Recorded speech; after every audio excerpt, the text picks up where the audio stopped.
சுந்தரி மஞ்சள் கயிறோடு கூடிய புது தாலியை கையில் எடுத்தாள். சன்னதிக்குள் அசோக்கும் அவன் அக்காவும் நுழைந்தார்கள்.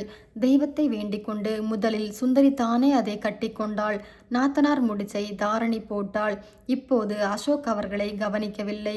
இது நடக்கும்போது அப்பா எல்லா தெய்வங்களையும் வேண்டிக்கொண்டு படபடப்பாக இருந்தார். சேதுவுக்கும் கவலை இருந்தது. இப்போது பழைய தாலியில் சுந்தரி கை வைத்தாள். நடராஜரை மனதார வேண்டிக் கொண்டாள். இந்த சன்னதியில் அறியாத பால்ய பருவத்தில் அர்த்தம் இல்லாமல் நடந்த ஒரு சடங்கு. அவன் கட்டின தாலி. உன் பெயர் கொண்டவன். பால்ய விவாகம் சட்டத்துக்கும் பொருந்தாது. பிள்ளை மனங்களுக்கும் அதோட அர்த்தம் விளங்காது. அது இந்த ஊர்ல பழக்கம். அதை நான் விமர்சிக்கல, தப்பாய் பேசல. ஆனா எங்க குடும்பத்துக்கு அது ஏற்கவில்லை. இன்னைக்கு அந்த நடராஜ் உயிருக்கு போராடுறான்.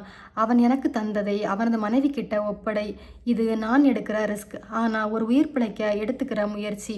எனக்கு பக்கபலமாயிரு. வேண்டிக்கொண்டே அந்த தாலியை அவள் கழட்டும்போது பிரகாரத்தை வலம் வரும் அசோக் படக்கென பார்த்து விட்டான். பலத்த அதிர்ச்சி. அக்கா அங்கே பாரு. அவளும் பார்த்தாள். சுந்தரி தாலியை முழுமையாக கழுத்திலிருந்து விலக்கி வெளியே எடுக்கும் காட்சி. என்னடா இது, தாலியை கலற்றா? தெரியலையேக்கா. அதை தடுக்கணும்டா. நீ நல்லா இருக்கும்போது தெய்வ சந்நிதியில வச்சு அவ தாலியை கலட்டினா என்னடா அர்த்தம்? எதுக்கு இந்த அக்கிரமத்தை செய்றா? கடவுளே, இது அடுக்குமா? சரியான நேரத்துல தான் தெய்வம் நம்மை இங்கே கொண்டு வந்திருக்கு. போடா. அசோக் வேகமாக ஓட சுந்தரி கலட்டிய தாலியை அங்குள்ள பெரிய உண்டியலில் படக்கென போட்டாள். அசோக் நெருங்கி விட்டான். தாலி உண்டியலுக்குள் போவதை சுந்தரி பார்த்தாள். உணர்ச்சி வசப்பட்டு அவள் கண்கள் கலங்க. விஸ்வநாதன் திரும்ப பலத்த அதிர்ச்சி.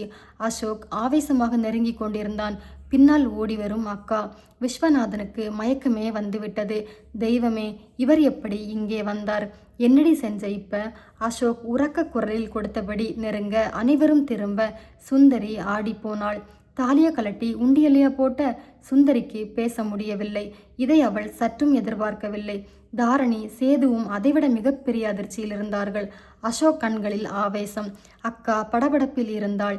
என்ன நடக்குது இங்கே? எதுக்காக என் தம்பி கட்டின தாலியை கலட்டி உண்டியல்ல போட்ட? தாரணி நடுங்கினாள். விஸ்வநாதனுக்கு பயத்தில் விழிகள் பிதுங்கின. இப்படி வந்து மாட்டிக்கொண்டோமே. சுந்தரியால் என்ன பதில் சொல்ல முடியும்? என்ன போய் சொன்னாலும் யாரும் நம்ப போறதில்லை. நிஜத்தை பேசித்தான் ஆக வேண்டும். என்ன நடக்குமோ? மூச்சு முட்டியது. சுந்தரியும் பலமாக மிரண்டு உயிரே போவது போல் ஒரு தவிப்புக்கு ஆளானாள். சில நிமிடங்கள் தான் அந்த தவிப்பு. சொல்லுடி, அவன் கேட்குறான் இல்ல, எத்தனை பெரிய பாதகத்தை கூசாம சாமி சன்னதியில வச்சு செஞ்சிருக்க. அக்காவின் கூச்சலில் லேசாக கூட்டம் சேர தொடங்கி விட்டது. என்னம்மா பிரச்சனை? எதுக்காக கோவில்ல வச்சு சண்டை போடுறீங்க? இரண்டு பெண்கள் கேட்டுவிட, அந்த அக்கிரமத்தை ஏன் கேட்குறீங்க? புருஷன் குத்துக்கல்லு மாதிரி பக்கத்துல இருக்கான். இவ என்னன்னா தாலியை கலட்டி கோவில் உண்டியல்ல போடுறா. இது அடுக்குமா? அந்த கடவுள் இவளை தண்டிக்காம விடுவாரா? அவர்கள் திரும்ப தாரணி அக்காவை நெருங்கி, நம்ம குடும்ப பிரச்சனை இது. இங்கே உறக்க பேச வேண்டாமே. வாங்க போகலாம் என்றாள். வாயை மூடுடி. உன் புருஷன் சாக கிடக்கான். ஆனா இவ தாலியை கலட்டி போடுறா. என்னடி அர்த்தம்? கடவுளே, தலையே சுத்துதே. அக்கா அலற விஸ்வநாதன் நெருங்கி, அம்மா பேசாதீங்க. கூட்டம் அதிகமாக சேருது, புரிஞ்சுக்கோங்க. சேரட்டும். ஊரே கூடி இந்த பாவியை தண்டிக்கணும். அதற்குள் கோவில் ஆட்கள் வந்துவிட்டார்கள். பக்தர்கள் கூடுற இடத்துல எதுக்கு சத்தம் போடுறீங்க? என்ன பிரச்சனை? சுந்தரி அருகில் வந்தாள். இது வேண்டுதல். எங்க குடும்ப விவகாரம். எந்த பிரச்சனையும் இல்லை. நாங்க வெளியே போயிடுறோம். மன்னிச்சிடுங்க. தாரணி, வா போகலாம். அவளை இழுத்து கொண்டு சுந்தரி வேகமாக நடக்க விஸ்வநாதன் சேது பின்தொடர, என்னடா அசோக் பார்த்துக்கிட்டு பேசாம நிக்கிற? அக்கா சூடேற்ற அசோக் முகம் சிவந்தது. கோவிலுக்கு வெளியே அனைவரும் வந்துவிட, சுந்தரி, இனிமே என்ன செய்ய போற? தாரணி கேட்க, நான் எத்தனை சொல்லியும் கேட்காம உன் தலையில நீயே மண்ணை வாரி கொட்டிக்கிட்டியே சுந்தரி. அப்பா கதற, இருங்கப்பா, பதற்றம் வேண்டாம். எந்த தப்பும் நடக்கல. என்னை பொறுத்த வரைக்கும் நான் ஒரு குற்றத்தையும் செய்யல. பேசலாம். எல்லா உண்மைகளையும் ஹோட்டலுக்கு போய் பேசலாம். நான் பயப்படல. வாங்க. சுந்தரி நடக்க படபடப்புடன் தாரணி அவளோடு வர, சற்று தள்ளி அசோக்கும் அக்காவும் கொலைவரியில் வந்து கொண்டிருந்தார்கள். அதே நேரம் சென்னை ஆஸ்பத்திரியில் அவசரமாக நர்ஸ் அழைக்க டாக்டர் ஓடி வர நடராஜிடம் கணிசமான அசைவு தெரிந்தது. காலில், கை விரல்களில், கண் இமைகளில் அசைவு தெரிய டாக்டர் வேகமாக பரிசோதிக்க ஆச்சரியத்தில் அவரது புருவம் ஏறியது. மற்ற மருத்துவ உபகரணங்களை பரிசோதித்தார். என்ன ஒரு அதிசயம்! உதடுகள் உச்சரிக்க 10வது நிமிடம் டாக்டர் வெளியே வந்தார். அவங்க ஆட்களை கூப்பிடுங்க. கூப்பிட்டதும் அண்ணி ஓடி வந்தாள். அபாய கட்டத்தை கடந்துட்டாருமா நட்ராஜ். அசைவுகள் வந்தாச்சு. எல்லாமே சீராக தொடங்கியாச்சு. உயிருக்கு நிச்சயமா ஆபத்து இல்லை. ஆனா நினைவு திரும்பின பிறகு எல்லாம் ஞாபகம் இருக்கான்னு பார்க்கணும். மூளையில் பட்ட அடி பலமானது இல்லையா? ஆமா டாக்டர். எப்படியோ பிழைச்சிட்டார். இனிமே கோமாவுக்கெல்லாம் போக வாய்ப்பே இல்லை. அதுக்காக சந்தோஷப்படுங்க. எங்க சிகிச்சைகளை கடந்து ஏதோ ஒரு அதிசயம் நடந்திருக்கு. ஆமா டாக்டர். அவரோட மனைவி சிதம்பரம் கோவிலுக்கு போயிருக்கா. பிரார்த்தனை இந்த நேரம் முடிஞ்சிருக்கும். கைமேல் அதுக்கு பலன் கிடைச்சிருக்கு. தெய்வம் கண் திறந்துடுச்சு. சந்தோஷம்மா. அவங்களுக்கு உடனடியாக தகவல் கொடுங்க. புறப்பட்டு வரட்டும். சரி டாக்டர். அண்ணி சந்தோஷமாக தில்லையம்மா இருக்கும் அறைக்கு வந்தாள். அவர் குணமாகி நன்றாக தெரிந்திருக்க, அம்மா உங்க பிள்ளை பிழைச்சாச்சு. என்னம்மா சொல்ற? டாக்டர் சொன்ன விவரங்களை சொல்ல, கடவுளே, என் மருமகளோட வேண்டுதலுக்கு நல்ல பலன் கிடைச்சிருக்கு. புருஷனை மீட்டு கொண்டு வந்துட்டா தாரணி. அம்மா கதறிவிட்டாள். உடனே அவளுக்கு தகவல் கொடும்மா. கண்ணீரோட போனவ சந்தோஷமா சிரிச்சுக்கிட்டே வரட்டும். குலதெய்வம் எங்களை கைவிடல்ல. அண்ணி உடனடியாக வெளியே வந்து தாரணிக்கு டயல் செய்தாள். ஃபோன் அடித்து கொண்டே இருந்தது. யாரும் எடுக்கவில்லை. ஃபோனை ஹோட்டல் அறையில் வைத்துவிட்டு கோவிலுக்கு போயிருந்தார்கள். இப்போதுதான் பூட்டை திறந்து உள்ளே நுழைந்தார்கள். அடிப்பது நின்றது. சுந்தரி, இப்படி மாட்டிக்கிட்டோமே, என்ன செய்ய போறோம்? என் காரணமா உனக்கு பெரிய பிரச்சனை வந்திருக்கே. வரட்டும் தாரணி, பார்த்துக்கலாம். என்னம்மா பார்த்துக்கலாம்? ஏற்கனவே மாப்பிள்ளை கோவக்காரர். ஒழுங்கா இருக்கிற உன்னை வதைச்சவர். இப்ப பெரிய குற்றம் இல்லையா? மன்னிப்பாரா? தாரணியின் அலைபேசியை அடித்தது. எடுத்தாள். சொல்லுங்க அண்ணி. சந்தோஷ செய்திமா. நட்ராஜுக்கு உயிராபத்து விலகியாச்சு. அவர் பிழைச்சாச்சு தாரணி. என்ன சொல்றீங்க அண்ணி? ஆமா தாரணி, உன் வேண்டுதல் பலிச்சாச்சு. கடவுள் உன்னை கைவிடல்ல அண்ணி. தாரணி கதறிவிட்டாள். என்னாச்சு தாரணி? சுந்தரி கேட்க, என் புருஷன் உயிரை நீ காத்து கொடுத்துட்ட சுந்தரி. அவர் பிழைச்சிட்டார். நீதான் எனக்கு நடமாடும் கடவுள். காலில் விழுந்தாள். சுந்தரி சிலிர்த்து போனாள். நிஜமாவா சொல்ற? அண்ணி அத்தனை சந்தோஷமா பேசுறாங்க. இப்பதான் அசைவு தெரிஞ்சிருக்காம். இங்கே பிரார்த்தனை முடிஞ்ச நேரத்துல அங்கே அவர் கண் திறந்துட்டார் சுந்தரி. சேது சிலிர்த்து போயிருந்தான். விஸ்வநாதன் முகத்தில் கோபம் கொந்தளித்தது. உன் புருஷன் பிழைச்சாச்சுன்னு நீ சந்தோஷப்படுறமா? ஆனா என் பெண்ணோட வாழ்க்கை பாழா போச்சே. நான் எங்கே போய் முட்டிக்கிறது? தலையில் அடித்து கொண்டார். தாரணி முகத்தில் கலவரம். அப்பா, அவசரப்பட்டு வார்த்தைகளை கொட்டாதீங்க. நல்லது நடந்திருக்கு. என் பிரார்த்தனை சரியா பலன் கொடுத்திருக்கு. போராட்டத்துக்கு வெற்றி கிடைச்சிருக்கு. வாயை மூடு. யாருக்கு வெற்றி? அறிவு இருக்கா உனக்கு? போராட்டத்துக்கு வெற்றியா? இனிமேல் தாண்டி போராட்டமே ஆரம்பம். முட்டிக்கிட்டனே, கேட்கலையே நீ. இப்போ எங்கே கொண்டு வந்து விட்டுருக்கு பாரு. நான் உன்னை பெற்றவன். இனிமேல் நடக்க போறது நினச்சி என் உடம்பு நடுங்குது. உன் வாழ்க்கை கேள்விக்குறியாகும். என்ன சமாதானம் சொல்லுவா மாப்பிள்ளைக்கு? அந்த மனுஷன் முரடனாய் இருந்தாலும் கேட்க போற கேள்வி நியாயம்தானே? எப்படி அவர் முகத்தை பார்க்க போற? என் உயிர் இப்பவே போயிடக்கூடாதா? புலம்பினார். கதறினார். தாரணி, சேது திகிலுடன் நின்றார்கள். நட்ராஜ் பிழைச்ச சந்தோஷம் கூட நிலைக்கவில்லை. அதன் காரணமாக வரப்போகும் பின்விளைவுகள் மிக பலமாக தாக்கியது. சுந்தரி, அப்பா சொல்றதையெல்லாம் நியாயம்தான். உன் வாழ்க்கை எங்களால் அழிய போகுதா? இல்லை தாரணி, தாலியை கலட்ட சொல்லி நீ கேட்கலையே. நிறுத்து சுந்தரி. இவங்க கோவைக்கு வந்து விவரம் சொன்ன காரணமாக தானே இந்த முடிவை நீ எடுத்த. அப்பா, பிரச்சனை தெரிஞ்சப்ப தாரணி புறப்பட்டு போயிட்டா. நாம சிதம்பரம் வந்தது அவளுக்கு தெரியுமா? அவன் மேலே குற்றச்சாட்டை வைக்க வேண்டாம். இங்கே யாரும் குற்றவாளி இல்லை. நட்ராஜ் பிழைக்கணும்னு நான் ஆசைப்பட்டேன். அவர் எனக்கு பால்ய பருவத்தில் கட்டின தாலியை உண்டியல்ல போட்டேன். பலன் கிடைச்சி. அவன் பிழைச்சாச்சு. இது தப்பான பிரார்த்தனை இல்லை. வேண்டுதல் தப்பா இருந்தா நிச்சயமா பலன் கிடைக்காது. மாப்பிள்ளை கிட்ட நீ என்ன பதில் சொல்ல போற? உண்மைகளை சொல்ல போறேன் கணவர்கிட்ட. நட்ராஜ் எனக்கு பால்ய பருவத்தில் தாலி கட்டினதை சொல்ல போறேன். தாரணி அதிர்ந்து போனாள். அப்பா ஆவேசமாக அருகில், உனக்கு மூளை கலங்கி போச்சா? புருஷன்கிட்ட எனக்கு இன்னொருத்தர் தாலி கட்டியிருக்காருன்னு சொன்னா அவரால் பொறுத்துக்க முடியுமா? ரொம்ப தெளிவுள்ள ஆண்களே புருவம் உயர்த்துகிற சங்கதி. உன் புருஷனை பற்றி தெரியாதா? அவன் பொறுத்துப்பானா? சொல்லு சுந்தரி. அவரது கேள்விகள் ஆணித்தரமாக நியாயமாக இருந்தன. சுந்தரி சிரித்தாள். எதுக்குமா இப்ப சிரிக்கிற? எனக்கு வயிறு எரியுது. அப்பா, இது என் வாழ்க்கை. நான் பார்த்துக்கிறேன். அண்ணே, அவர் வந்தாச்சான்னு போய் பார்த்துட்டு வாங்க. சரிம்மா. சேது வெளியே வந்தான். அப்போதுதான் அரைக்கதவை திறந்து கொண்டிருந்தான் அசோக். கூடவே அக்கா. வந்தாச்சுமா. இதே ஹோட்டலில் தான் அவங்களும் இருக்காங்க. தாரணி, நீ வரியா? கண்டிப்பா வரேன். எனக்கும் இதில் பொறுப்பு இருக்கே சுந்தரி. அப்பா, நீங்க எனக்கு பாதி உசுறு போயாச்சு. மானம் போற மாதிரி மாப்பிள்ளை கேட்பாரே, என்ன பதில் சொல்லுவேன் நான்? பயமா இருந்தா வர வேண்டாம். இல்லை, நானும் வரேன். அவர் காலில் விழுந்து என் மகளுக்கு வாழ்க்கை கொடுங்கன்னு கெஞ்சுறேன். அப்படி எந்த அவசியமும் இல்லை. நீங்க வாங்க. 4 பேரும் வெளியே வந்தார்கள். அறைக்கதவை சுந்தரி தட்ட அக்கா திறந்தாள். அவர்கிட்ட நான் பேசணும். நீ யாரு? அவரோட மனைவி. என் தம்பி கட்டின தாலியை கழட்டி கோவில் உண்டியல்ல போட்டாச்சு. அப்புறம் மனைவின்னு சொல்றியே, உனக்கு வெக்கமா இல்லை? இப்ப என்ன உரிமை இருக்கு? அவரோட குழந்தை என் வயித்துல இருக்கு. அதை விட பெரிய உரிமை வேணுமா? என்னை பேச விடுங்க. உள்ளே புகுந்தாள்.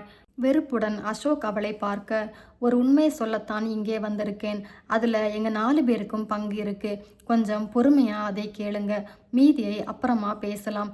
தாலியை கலட்டின பிறகு பேசி என்ன லாபம்? அக்கா, அவளை பேச விடு. நன்றி சொல்லிவிட்டு கட்டிலில் வந்து உட்கார்ந்தாள் சுந்தரி. வாங்க, எல்லாரும் உட்காருங்க. நாம் யாரும் குற்றவாளிங்க இல்லை. கை கட்டி நிற்க வேண்டிய அவசியமும் இல்லை. வாங்கப்பா.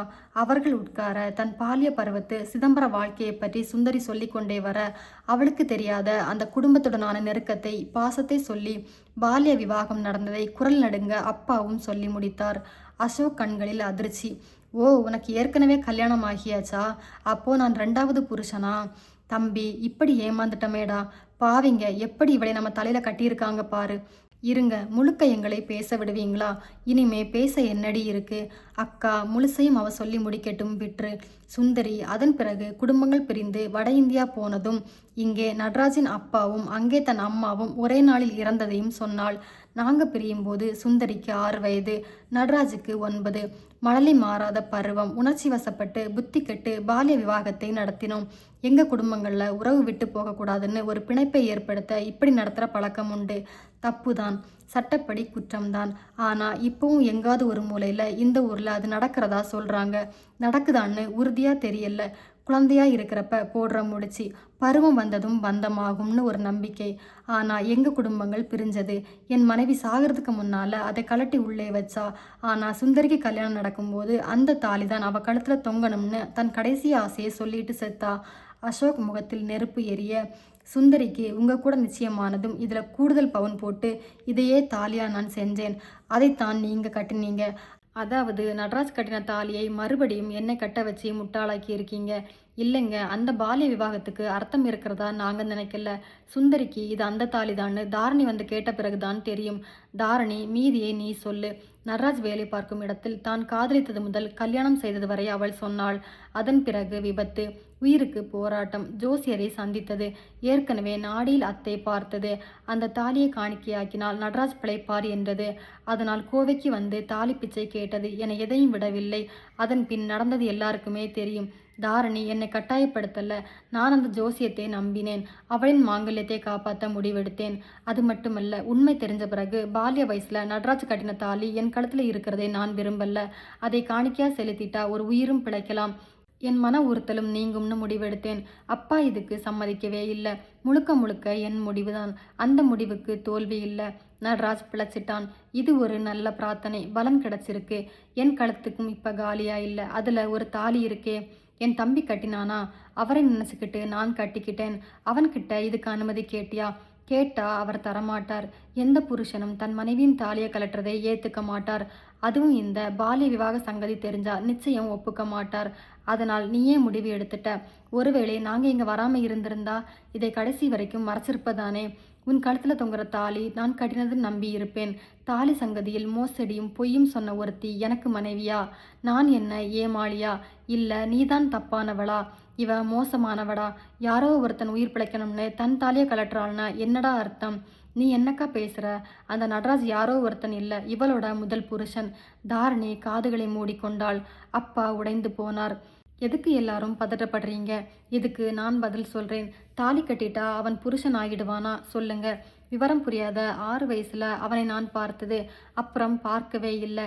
நடராஜ் இப்போ என்ன மாதிரி இருப்பான்னு கூட எனக்கு தெரியாது. அவன் எப்படி என் முதல் புருஷனாக முடியும்? நாங்கள் பருவ வயசுலையா கல்யாணம் செஞ்சுக்கிட்டோம். எங்கள் கல்யாணம் சட்டப்படி பதிவு செய்யப்பட்டிருக்கா? சட்டம் இதை அங்கீகரிக்குமா? மன ரீதியா உடல் ரீதியா இது ஏற்கப்பட்டிருக்கா சொல்லுங்க. தாலி உன் கழுத்தில் ஏறிடுச்சா இல்லையா? அதுக்கு அர்த்தமில்லை. மனம், உடல், பருவம், உணர்ச்சிகள், உறவு, சட்டம், சம்பிரதாயம் எல்லாம் கைகோர்த்து வரும்போது தானே அதுக்கு பேர் கல்யாணம். அப்படி நடக்கும்போது தானே உரிமைக்கு அர்த்தம். புருஷன் மனைவிங்கிற வார்த்தைகளுக்கு நியாயமான பொருள் கிடைக்கும். படித்த உங்களுக்கு இது கூட புரியாதா? என்ன பாடம் நடத்துறியாடி? இல்ல அண்ணி, நியாயங்களை, வாழ்க்கையோட சரியான கோணத்தை எடுத்து சொல்றேன். அதெல்லாம் வேணாம். என் தம்பி கட்டின தாலி ஏற்கனவே இன்னொருத்தலால கட்டப்பட்டது. அப்பவே ஏமாற்றப்பட்டு 2வது புருஷன் ஆகிடுறான். இப்ப முதல் புருஷனுக்காக உன் தாலியை கழட்டி குலதெய்வ கோயில்ல போட்டிருக்க. இதுக்கு சரியான பதிலை சொல்லு. அண்ணி, நியாயமான மனிதாபிமானத்தோட இதை புரிஞ்சுக்கிட்டா இப்படி கேள்வியே கேட்க மாட்டீங்க.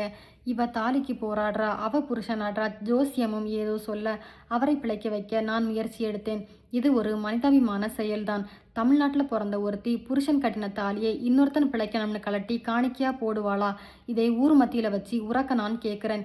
பொம்பளைங்க வந்து பதில் சொல்லட்டும். உனக்கு ஆதரவா ஒருத்தியாவது பேசுவாளா? அண்ணி, ஒரு உயிர் முக்கியம். அவன் ஏன் கூட குழந்தை பருவத்தில் வளர்ந்தவன், என்னோட தாய்மடியில் தவழ்ந்தவன்.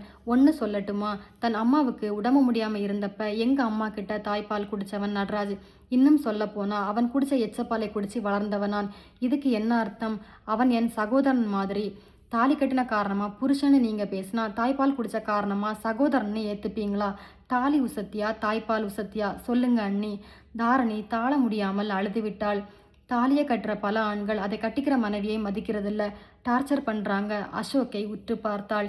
எதுக்குடி என் தம்பியை பார்க்குற? நான் யாரையும் குற்றம் சாட்டல. இன்னைக்கு உறவுகள் பலதும் முடைஞ்சி கட்டுற தாலிக்கு அர்த்தமே இல்லாம போகுது. புனிதமான தாலி வெறும் கயிறா நகையா நிக்குது. ஆனா தாய்ப்பாலுக்கு எப்பவும் தனி மரியாதை உண்டு. எந்த ஒரு தாயும் தன்னோட குழந்தையை டார்ச்சர் பண்றதில்லை, துரோகமும் செய்யறதில்லை, விலைக்கியும் வைக்கிறதில்லை. நிறுத்தடி உன்னோட பிரசங்கத்தை. நீ செஞ்சது தப்புதான். இதை என் தம்பி ஏத்துக்கவே மாட்டான். அதை அவர் சொல்லட்டும். அசோக் நிமிர்ந்தான். எனக்கு முன்னால உனக்கு ஒருத்தன் தாலி கட்டி இருக்கான். அதை மறைச்சது மகா துரோகம். சரி, அது பாலிய பருவத்துல கட்டின தாலி, அர்த்தம் இல்லைன்னே வச்சுப்போம். ஆனா அந்த தாலிக்கு இப்ப அர்த்தம் வந்திருக்கு. அவன் உயிர் பிழைக்க அதே தாலியை காணிக்கையா செலுத்தி இருக்க அவனும் பிழைச்சிருக்கான். ஆணுக்காக தாலியை ஒரு பெண் காணிக்கையா செலுத்தினா என்ன அர்த்தம்? உன் தாலி காரணமா அவன் பிழைச்சிருக்கான். அப்ப அவன்தானே உன் புருஷன். தாரணி அருகில் வந்தாள். அவ இத்தனை நேரம் சொன்ன எதையுமே நீங்க சரியா புரிஞ்சுக்கலையா? இதை தெளிவா புரிஞ்சுக்கிட்டா அவன் மேல கோபமே வராது. எத்தனை பெரிய தியாகத்தை செஞ்சிருக்காள்னு புரியும். வாயை மூடு. உன் விளக்கம் தேவையில்லை. உனக்கு வெக்கமா இல்லை? நான் இவளுக்கு 2வது புருஷன்னா நடராஜுக்கு நீயும் 2ஆம் பொண்டாட்டி தான். தாலி கட்டி சாந்தி முகூர்த்தம் கூட ஏன் நடக்கல? தெய்வம் அதை அனுமதிக்கல. காரணம், உன்னை நடராஜோட மனைவியா கடவுள் கூட அங்கீகரிக்கல. ஆனா சுந்தரி புருஷனா உங்களை கடவுள் அங்கீகரிச்ச காரணமா தானே கர்ப்பத்துல உங்க பிள்ளை வளருது. இது ஒரு காரணம் போதாதா? யாரு கண்டா அது என் பிள்ளைதானா? மாப்பிள்ளை பலமாக கதறிவிட்டார் விஸ்வநாதன். தாரணை முகத்தில் பலத்த அதிர்ச்சி. சுந்தரி மெல்ல அசோக் பக்கத்தில் வந்தாள். இது உங்க குழந்தைன்னு உங்களுக்கே தெரியும். பெண்ணை, அதுவும் நல்ல மனைவி, அபாண்டமா பழிக்காதீங்க.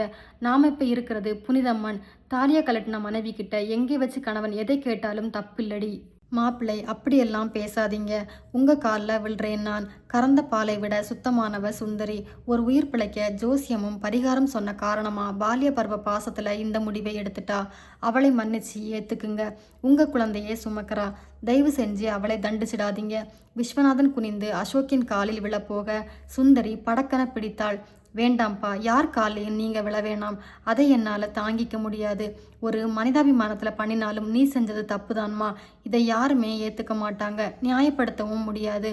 காலில் விடுறதுல தப்பு இல்லைம்மா.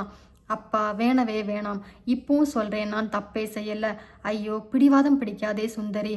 அவன் என் தம்பி. என்னதான் காலில் விழுந்தாலும் மன்னிக்க மாட்டான். தாரணி அருகில் வந்தாள். இல்லை, அப்படி சொல்லாதீங்க.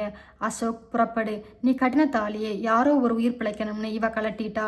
அதனால உனக்கு இவ கூட இனி எந்த விதமான பந்தமும் இல்லை. நீ இவ புருஷனும் இல்லை. செத்து பிழைச்சிருக்கானே அந்த நடராஜன் இவளோட புருஷன். அவன் பிழைக்க அவனே கட்டின தாலியை உண்டியல்ல போட்டிருக்கா. அவன் கூடவே வாழட்டும். வா போலாம். சரிக்கா, அப்படி சொல்லாதீங்கம்மா. இவ வயிற்றுல வளர குழந்தைக்கு இவர்தான் தகப்பன். யாரு கண்டா? சேது கோபமாகி விட்டான். நீங்களும் ஒரு பொம்பளை தானே, ஏன் இப்படி நாக்க கூசாம பேசுறீங்க? தப்புங்க. உனக்கு என்னடா? நீ யாரு? சுந்தரி எனக்கும் தங்கச்சி தான். என் கூட பிறந்தவளோட தாலியை மீட்டு கொடுத்துருக்கா. எங்க குடும்பமே கடமைப்பட்டிருக்கு.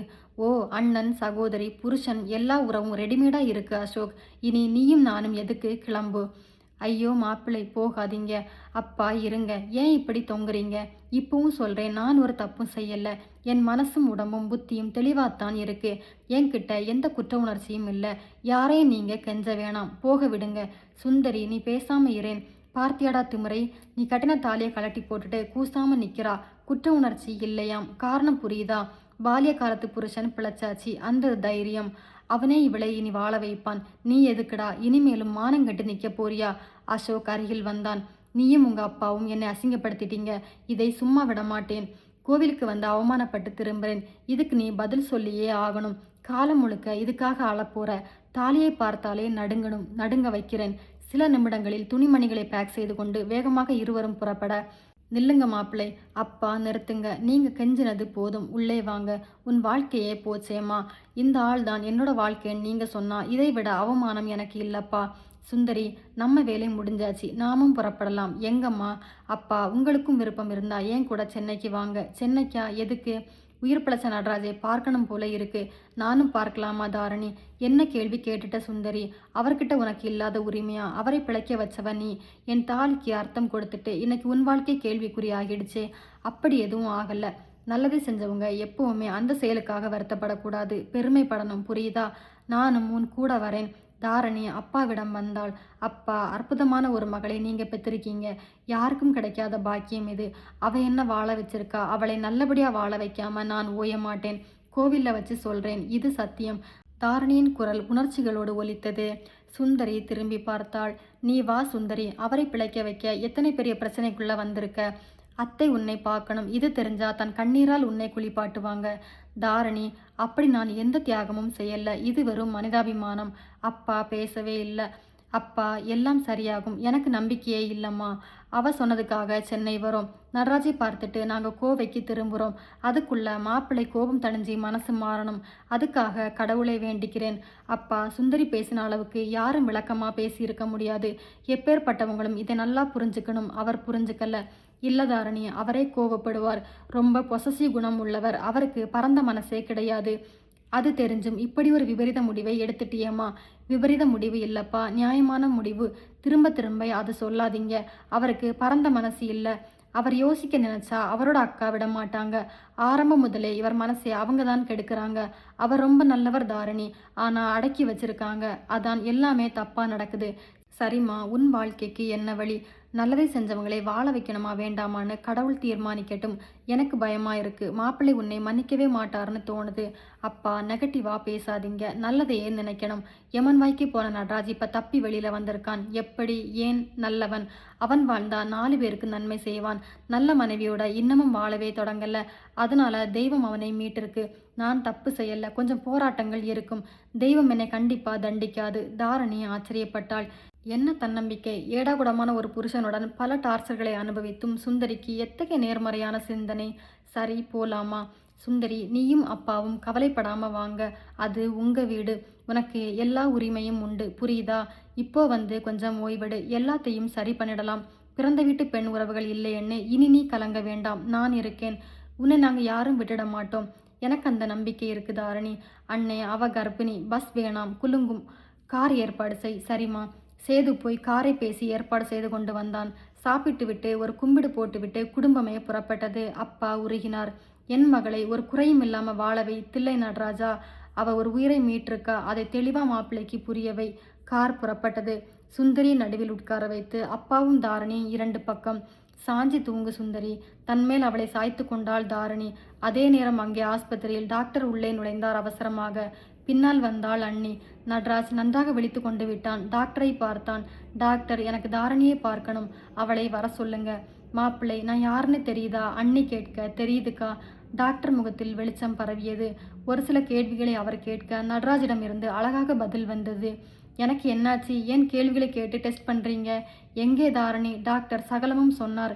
விபத்தில் தலையடிப்பட்டு மல்டிபிள் ஃப்ராக்சர், மூளையில் இரத்த கசிவு. நீங்கள் பிழைச்ச காரணம் மனைவியோட வேண்டுதல். சிதம்பரம் போய் அங்கிருந்து இப்போ திரும்பி வந்துக்கிட்டே இருக்காங்க. உங்கள் அம்மாவும் ஆஸ்பத்திரியில் தான் இருக்காங்க. ஐயோ, அம்மாவுக்கு என்னாச்சு? இனிமே எதுவும் ஆகாது. நீங்கள் பிழைச்சாச்சே. அவங்களை கூட்டிட்டு வாங்க. அண்ணி அம்மாவிடம் வந்தாள். விவரம் சொல்லி நடராஜ் ரொம்ப உணர்ச்சி வசப்படாமல் பார்த்துக்குங்க என்றாள். தில்லையம்மா மெதுவாக உள்ளே வந்தாள். மகனை பார்த்ததும் உணர்ச்சிகள் கட்டுக்கு அடங்காமல் போனது. ஓடி வந்து நடராஜை தலை, உடம்பு என தடவி முத்தமிட்டு தன் மார்போடு சேர்த்து அணைத்து கொண்டு கதறிவிட்டாள். உன்னை விட்டா எனக்கு நாதி இல்லடா. உனக்கு ஏதாவது ஆகியிருந்தா இந்த அம்மா செத்திருப்பேண்டா. தாரணி உன்னை பிழைக்க வச்சுட்டா. என் மருமகள் தாண்டா இனிமே எனக்கு குலசாமி. சில நொடிகள் அனுமதித்த பிறகு டாக்டர் அழைத்தார். போதும்மா, அவர் உடம்புல தெம்பில்ல. அவருக்கு ஓய்வு வேணும். இப்படி வாங்க. டாக்டர், என் பிள்ளை திரும்ப கிடச்சிட்டான். அது போதும், ரொம்ப நன்றி. கையெடுத்து கும்பிட்டாள். நன்றியை கடவுளுக்கு சொல்லுங்க. நல்லவங்களை தெய்வம் எப்போதுமே கைவிடுறதில்ல. அம்மாவை அண்ணி அழைத்து போக நடராஜ் மூடிய கண்களை அசைத்தான். பழைய நினைவுகளில் ஆழ்ந்தான். விபத்துக்கு முன்பு வரை எல்லாமே ஞாபகம் வந்தது. பாவம் தாரணி, இன்னும் தாம்பத்திய வாழ்க்கை கூட தொடங்கல. அதுக்குள்ள இத்தனை சோதனையா? எப்படி எல்லாத்தையும் தாங்கிக்கிட்டா? நினைக்கவே வேதனையாக இருந்தது. மருந்தின் மயக்கத்தில் உறங்கி எழுந்தான் மகன். இரவு 7:30 மணிக்கு 4 பேரும் ஆஸ்பத்திரிக்கு வந்து காரை நிறுத்தி இறங்கினார்கள். அண்ணி எதிர்பட்டாள். நடராஜ் நல்லா பேச தொடங்கிட்டார். உன்னை கேட்டார். உனக்காக காத்துட்டு இருக்கார் தாரணி. நல்லது அண்ணி, நீங்க மட்டும் போங்கம்மா, நர்ஸ் சொல்ல தாரணி உள்ளே வந்தாள். வா தாரணி, உனக்காக காத்துக்கிட்டு இருக்கேன். நெருங்கினாள். கைகளை பிடித்தாள். அவன் பரிசம் பட்டதும் உடைந்து அழுதாள். அதுவரை தேக்கி வைத்திருந்த துக்கம் அத்தனையும் கரைபுரண்டு வெளியே வந்தது. அழாதே தாரணி, நான் தான் பிழைச்சிட்டனே. இந்த சத்தியவானை பிழைக்க வச்ச சாவித்திரியோட தாலி என்னாச்சு? சிதம்பரம் கோயில் உண்டியலுக்கு போயிடுச்சா? உங்க உயிரை மீட்டு கொண்டு வந்தது என்னோட தாலி இல்லைங்க. என்ன சொல்ற தாரணி?